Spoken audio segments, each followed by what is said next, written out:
Hey everyone, welcome back to the channel. Today we're diving into a question I get asked all the time, especially if you're getting into filmmaking, short films, or even content creation. And that is, should you buy your own camera, or should you just rent one when you need it? This is one of those choices that can really shape how you approach your projects, how you manage your budget, and even how often you create. So let's unpack this. On the surface, owning your own camera gear sounds like a no-brainer, right? Who wouldn't want to have full control over when and how they shoot? No rental deadlines, no waiting for gear availability. You just grab your camera and go. That freedom is awesome, especially for those of us who get ideas at 2 a.m. or want to shoot whenever the lighting is perfect. But owning gear also means taking on everything that comes with it.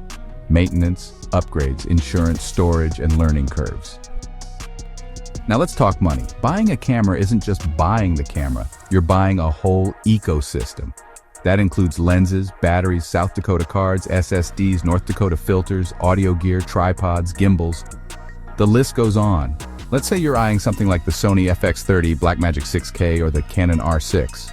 Those bodies alone are around $2,000 to $3,000, but once you kit them out properly, you're probably spending close to $5,000 or more to have a full, shoot-ready setup.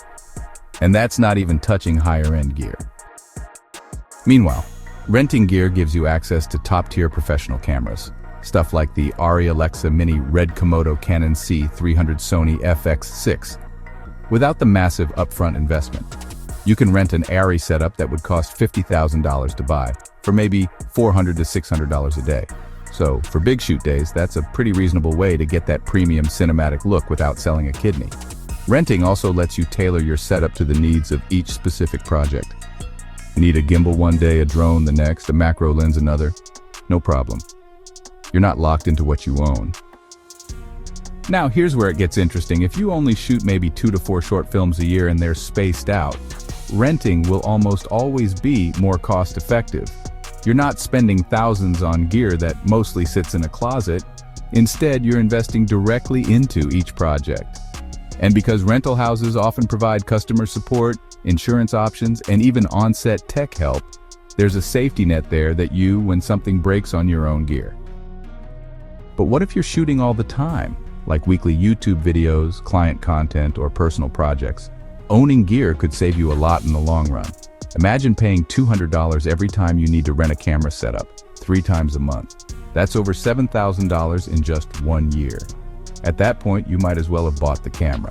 Plus, the more familiar you are with your own gear, the faster your workflow becomes. You know all the menus, the quirks, the color science, and that can mean faster setups, better results, and more confidence on set. So here's a quick breakdown. Super buying pros: shoot anytime you want. Long-term cost savings if you shoot often.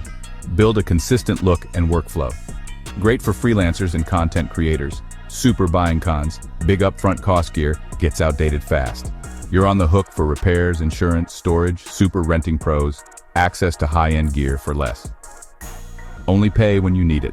Flexibility per project. No maintenance or storage issues. Super renting cons: costs can add up over time. Must plan ahead. Availability can be limited. Deadlines and stress around pickup return. So what should you do? Ask yourself these questions. How many projects do I plan to shoot this year? Do I need gear weekly, monthly, or just occasionally? Do I want the flexibility of changing cameras and setups often? Am I also doing paid work that can justify the investment? Do I the technical side of maintaining gear, or would I rather focus just on shooting? Some filmmakers do a hybrid strategy, and honestly, that's what I recommend for most people starting out. Buy a solid mid-range setup. Something you can grow with, like a Sony FX30 or a Blackmagic 4K, and then rent specialty items as needed, cinema lenses, higher-end bodies, or even lighting kits. That gives you the best of both worlds. And finally, I just want to say this: don't let gear obsession stop you from creating. The truth is, story, sound, lighting, and editing matter way more than whether your film was shot on a $1,500 camera or a $15,000 one.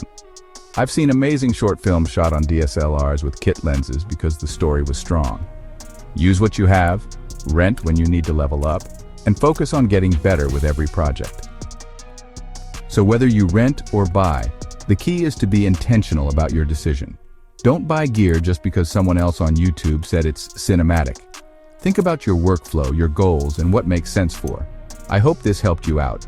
If you've got questions or want help choosing a setup, drop a comment below. And don't forget to like, subscribe, and keep creating.